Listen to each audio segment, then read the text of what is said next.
tercer grado de educación secundaria. Tengan todos ustedes muy buenas tardes.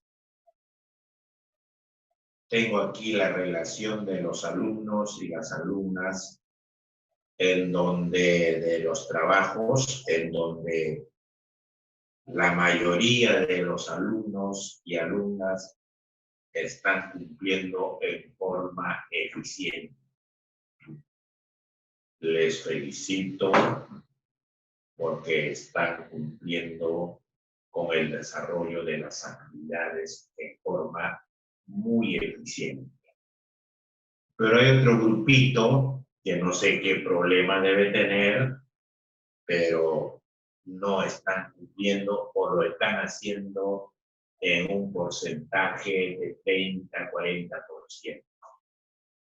Entonces yo les invoco a esos alumnos que están demorando en desarrollar las actividades para que se pongan al día. Así de simple. Para que se pongan al día. Ya que el 80-85% he estado revisando, están muy bien. Así es que, mis queridos alumnos, esos que están, digamos, demorando en el desarrollo de sus tareas, hay que hacerlo con mayor dinamismo. ¿Sí? En esta reunión, en esta clase, me permite a mí y a ustedes también a tener que recordar sobre esta cuestión de la Santa Alianza. ¿Se acuerdan ustedes de la Santa Alianza? Que fue una reunión de los países que estaban a favor de la restauración. ¿Se acuerdan ustedes qué es lo que entienden por restauración? Restaurar, restaurar. O sea, lo que fue antes, convertirlo en una acción presente, acciones digamos, actuales. Hay que restaurar. Pero, ¿acaso la mayoría de los ciudadanos de los países europeos estuvieron de acuerdo con la restauración? Entonces, ¿qué hicieron los de la restauración? Convocaron a una asamblea.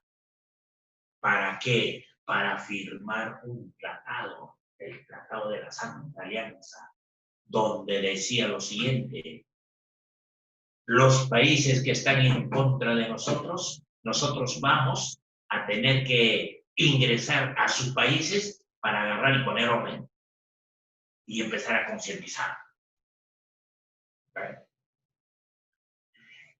Esos que estaban en contra de la restauración se denomina pues la oposición. ¿Sí? Así como, por ejemplo, aquí en el Perú hemos tenido un parlamento anterior, un congreso y un poder ejecutivo, en donde cuando se enviaban los proyectos de ley o iniciativas legislativas al poder legislativo, había oposición.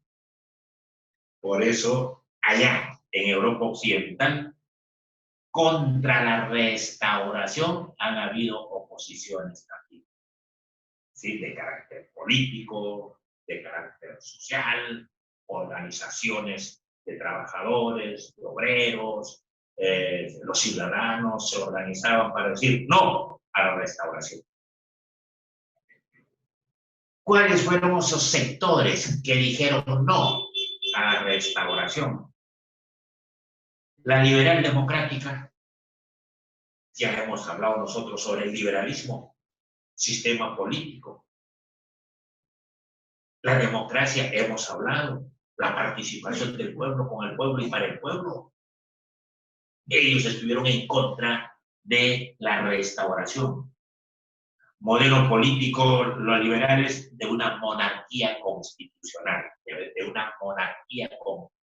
decir, que el monarca, el rey, el administrador número uno, administre o tenga que trabajar, pero basado en la constitución política de esos estados.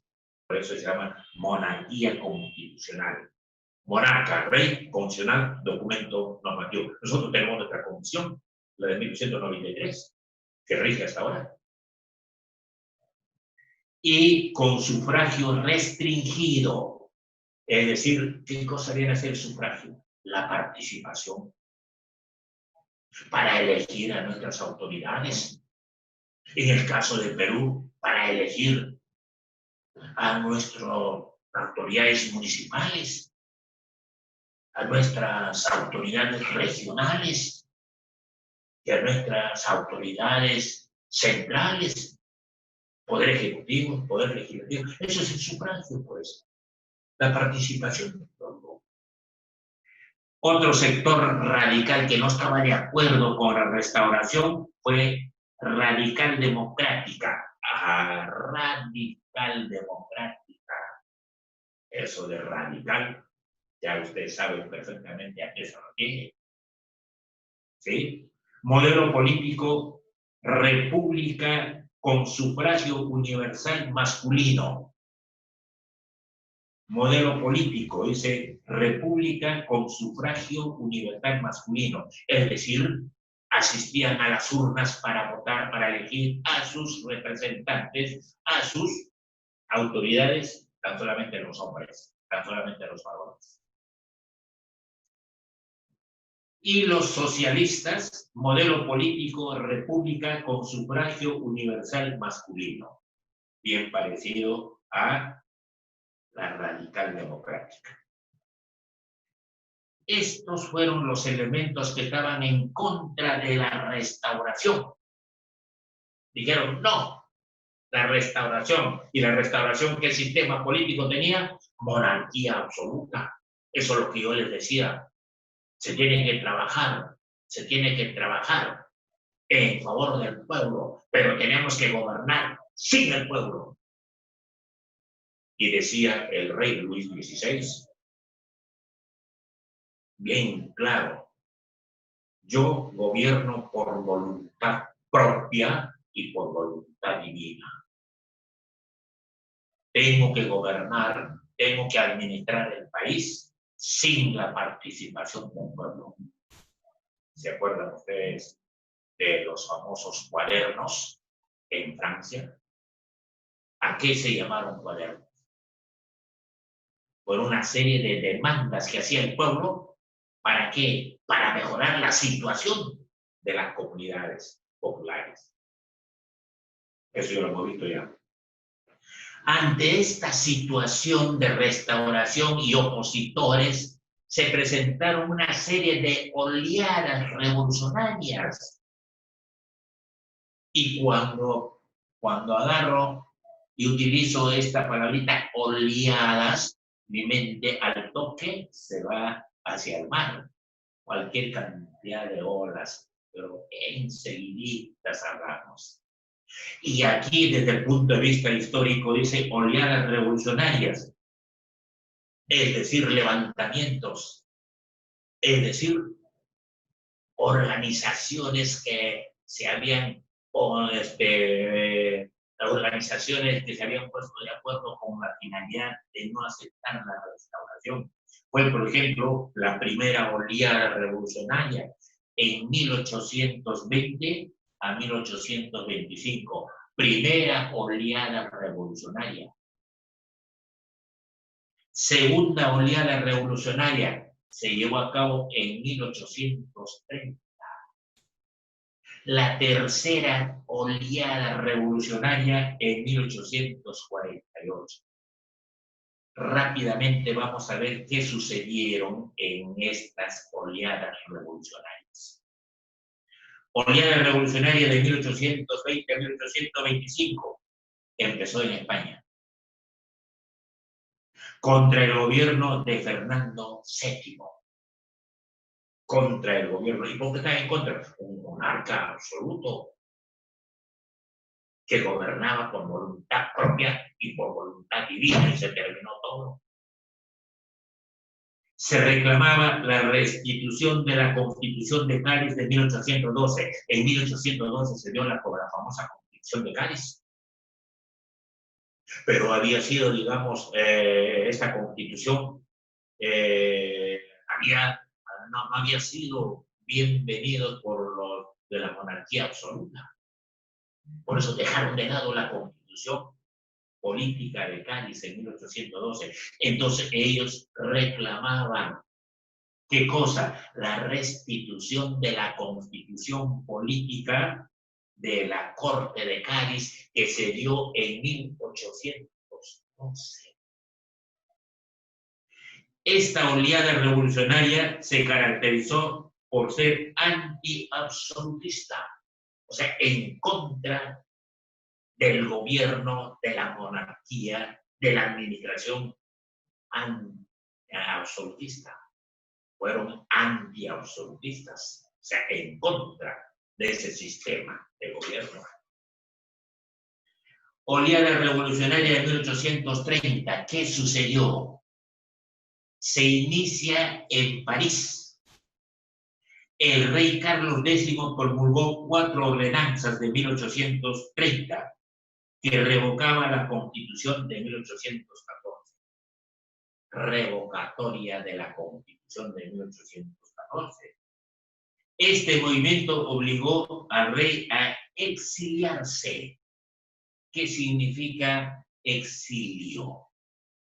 Son alumnos de tercera secundaria y este término, esta palabrita, deben de conocerlo, deben de manejarlo ustedes. Exilio, me voy al exilio, ¿sí? Lo exiliaron en el primer gobierno a Fernando Belaúnde Terry. Lo sacaron de acá, del Perú, a una embajada argentina, si es que no, equivoco. Exiliarse. Iniciándose el reinado de Luis Felipe de Orleans. Luis Felipe de Orleans. ¿Qué sucedió en la Revolución de 1848? En la oleada revolucionaria. Fueron 3 oleadas, estamos en la última oleada. Esta oleada llegó a Francia. A la caída de Luis Felipe I se estableció la Segunda República. Eso ya lo hemos visto. Luis Napoleón Bonaparte proclamó en 1852 el Segundo Imperio, que fue coronado como Napoleón III. Ya tenemos a un emperador, Napoleón III, el primo de Bonaparte, Napoleón Bonaparte. Consecuencias de las oleadas revolucionarias. Estas 3 oleadas revolucionarias que se dieron, ¿qué resultados tuvo? ¿Qué consecuencias tuvieron?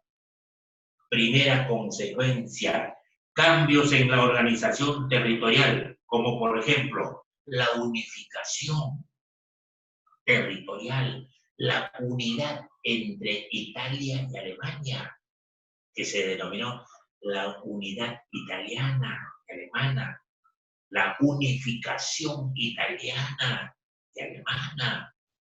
Formaron un solo Estado en cuanto se refiere al espacio geográfico.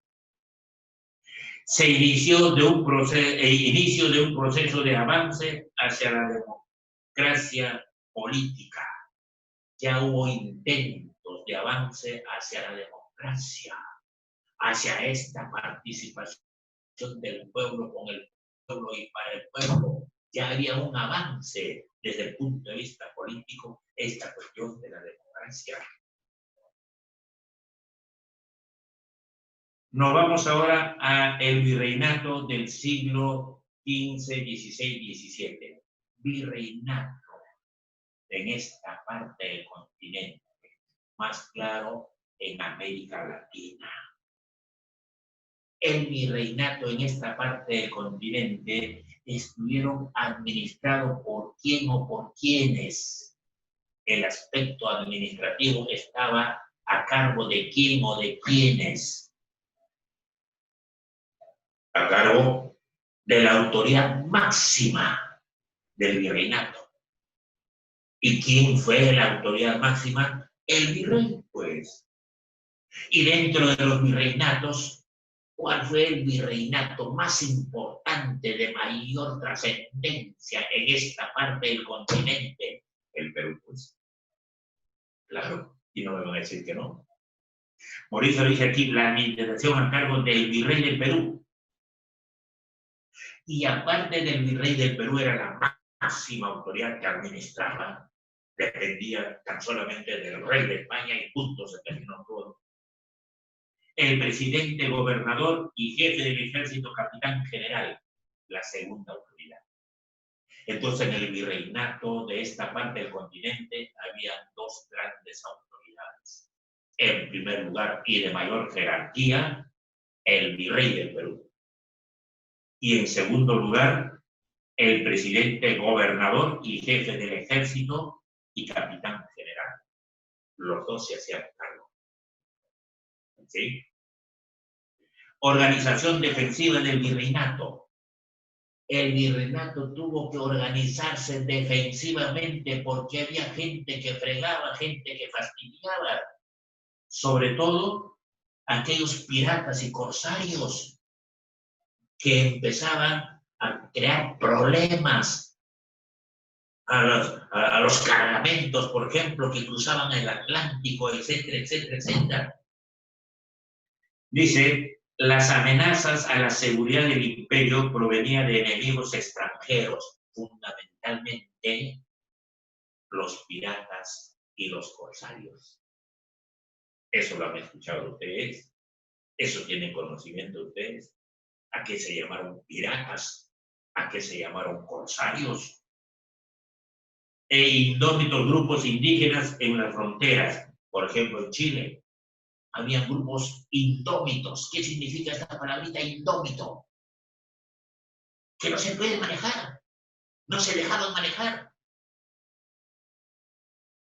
Eran muy gente que agarraba y tenía gran fuerza para estar en contra, en este caso, del virreinato. Por ejemplo, tenemos los araucanos, así como nosotros hemos tenido los aborígenes, los indios, los aborígenes, también en Chile han tenido sus ciudadanos indómitos que no se dejaban manejar, que no se dejaban manipular, que no se dejaban, que les dio dominar, no se dejaban.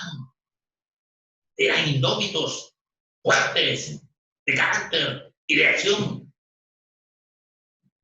Los araucanos, los chilenos, los araucanos, fueron los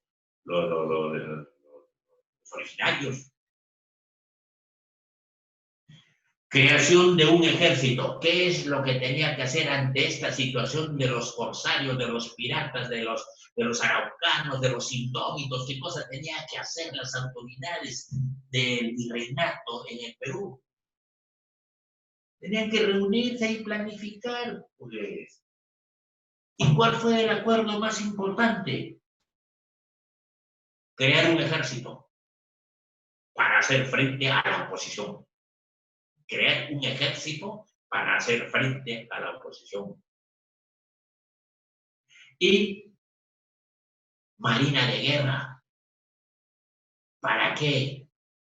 Para defenderse, para hacer frente a los enemigos. Y, aparte de ello, comandar, construir fortificaciones como especie de fortalezas para poder protegerse, pues.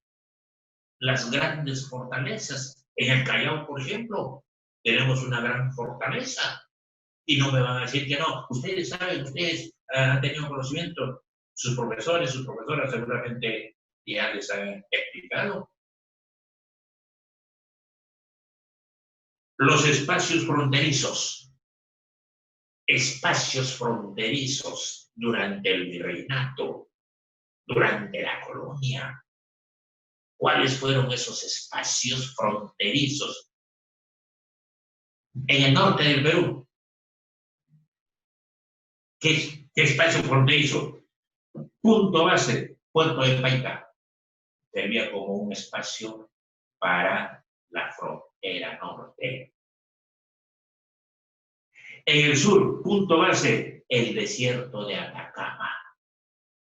Ahora en Chile era otro espacio fronterizo. Y en el oriente, punto base fue la frontera de la Audiencia de La Plata, Argentina.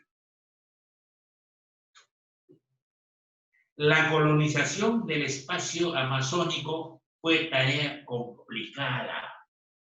La colonización del espacio amazónico, cuando hablo de esta cuestión de amazónico, amazonízate, recuerdan ustedes cuando vinieron los hermanos aquí en diciembre, si no me equivoco, en noviembre del año pasado, ¿sí?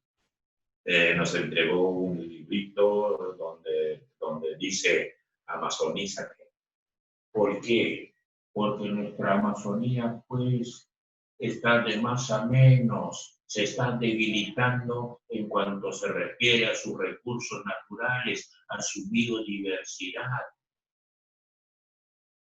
Ya salió en el periódico la vez pasada, donde todos esos sitios, todos esos lugares donde iban de más a menos, con esta cuestión de la pandemia, la cuarentena, qué sé yo, está en un proceso de renacimiento de esas biodiversidades de la selva, del mar, de la costa, de la sierra y de la selva. Qué felices se ven las plantas con el viento, con el airecito, ¿sí?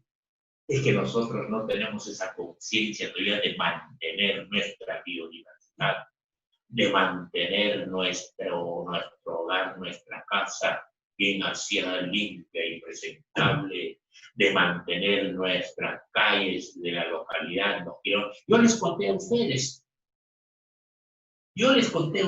el año pasado, una señorita muy elegante por la calle principal de Barranca, con unos tacazos, con sus carteros, su cartera, qué sé yo, bien tarrajeada, bien pintadita, bien buena moza.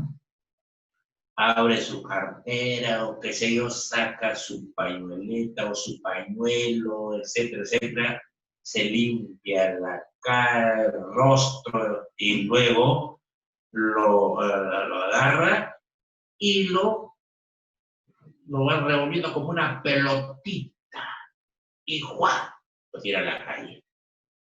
Lo tira sobre la vereda.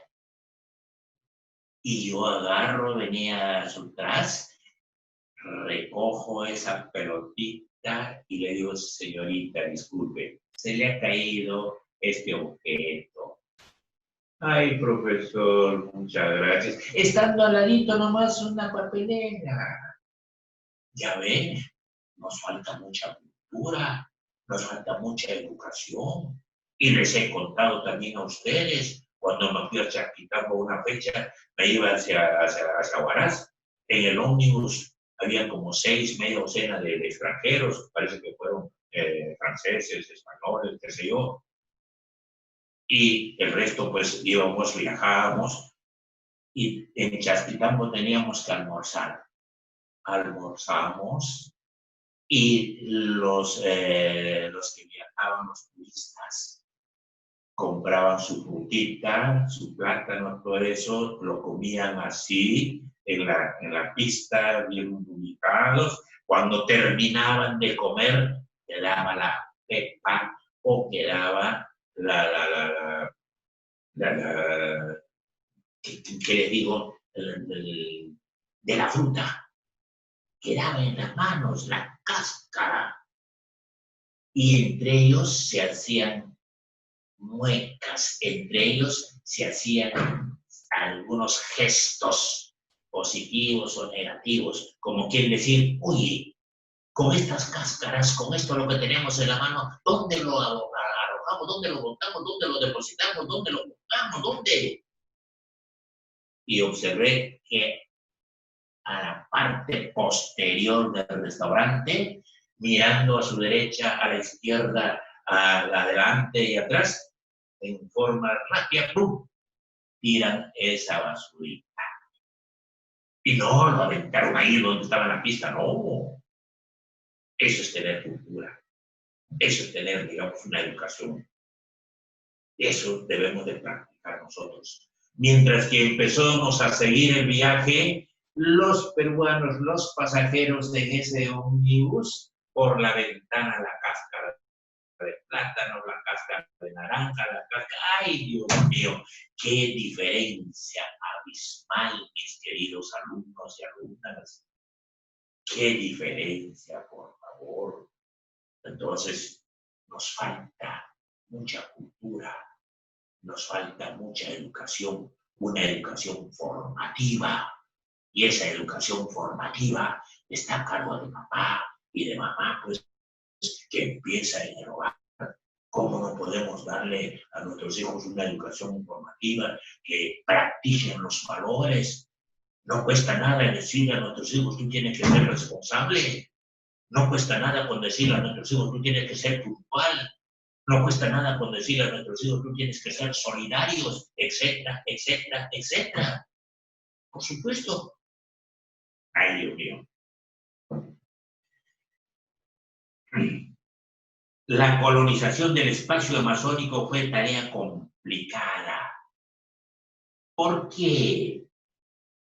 Porque la geografía agreste en la costa, en la sierra y en la selva, nuestra geografía es agresiva.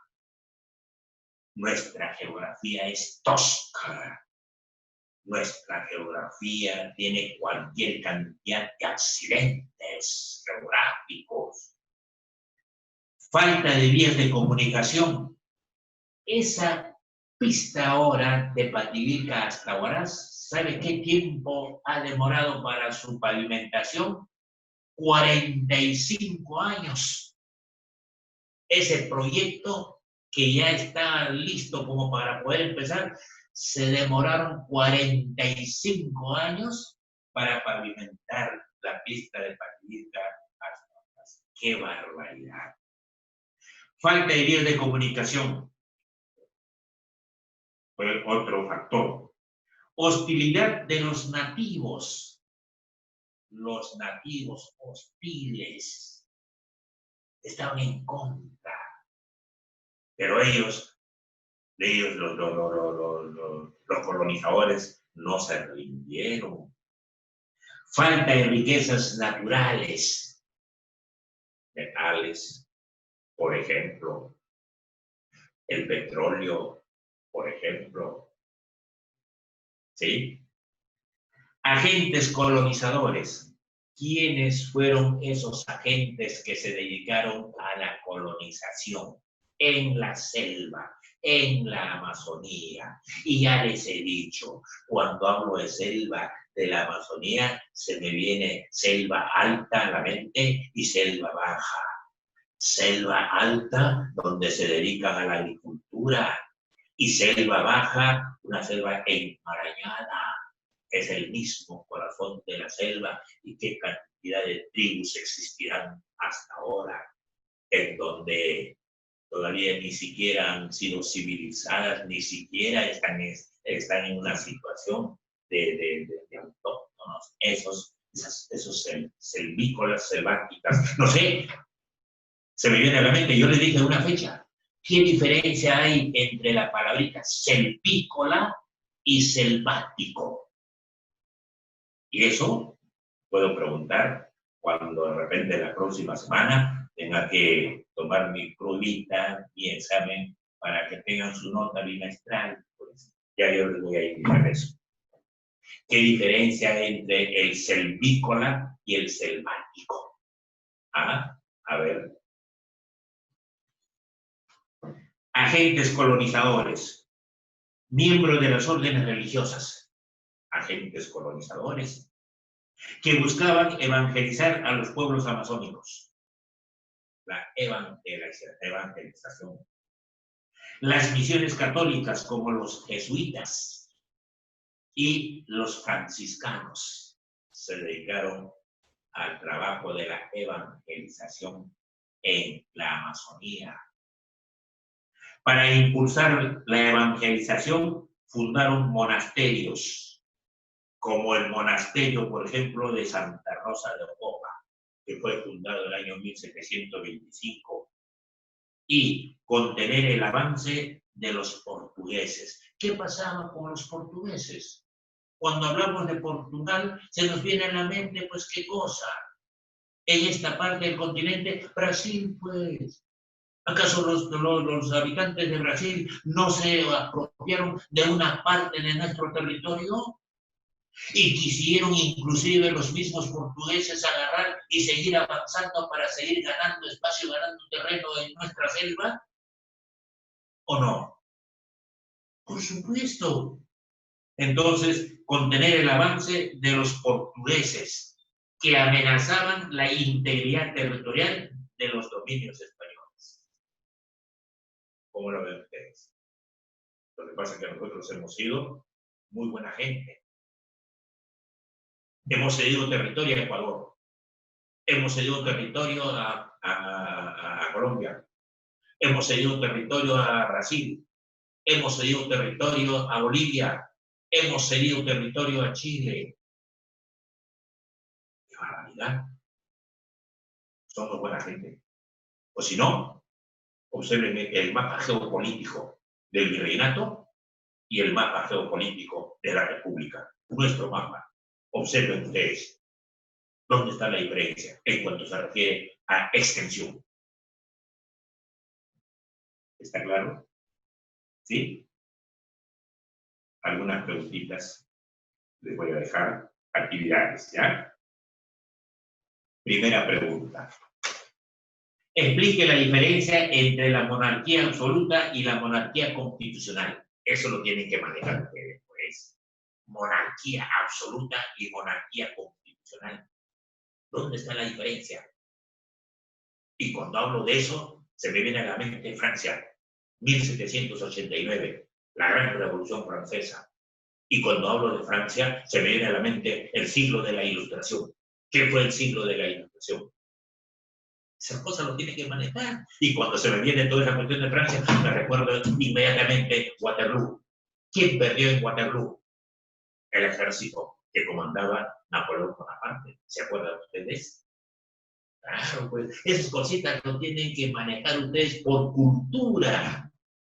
Por favor, mis queridos alumnos de tercero y secundaria, por cultura, para conversar en la casa, en la comunidad escolar, en la comunidad local. Por supuesto que sí. Pregunta 2. Menciono los sectores que se opusieron a la restauración. Ya hemos dicho cuáles fueron esos sectores que se opusieron a la restauración. La restauración, no. La monarquía absoluta, no. Luis XVI y aquellos que estaban gobernando, no. Había 3 sectores, ¿se acuerdan ustedes? Y pregunta número 3, ¿por qué la colonización del espacio amazónico fue tarea compleja? Y ya hemos dicho, por 3 o 4 asuntos. ¿Por qué la colonización del espacio amazónico fue tarea compleja? Fue tarea difícil, pero no imposible, porque se crearon monasterios, se crearon instituciones para agarrar y hacer trabajo de concientización allá a los nativos en nuestra selva. Gracias. ¿Han entendido? Está bien fácil, por supuesto. Chao.